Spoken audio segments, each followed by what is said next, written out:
நெடுநாள் ஒரு காரியத்துக்காய் அழுது கொண்டு இருக்கலாம். அந்த கண்ணீருக்கு ஒரு நிரந்தர தீர்வு. அந்த காரியத்தை குறித்து இனி அழுகை வராதபடிக்கு கர்த்தரால் அந்த காரியத்தை களிப்பாய் மாற்ற முடியும்.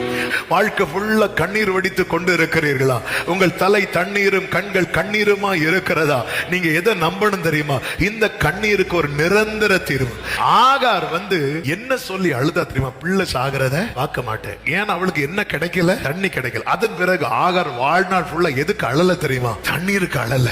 அதனாலதான் ஆண்டவர் நிரந்தர தீர்வு என்பது என்ன தெரியுமா? ஆண்டவர் உனக்கு துருத்தி அல்ல தரப்போகிறது, அவன் துறவை தரப்போகிறான். ஆமென்.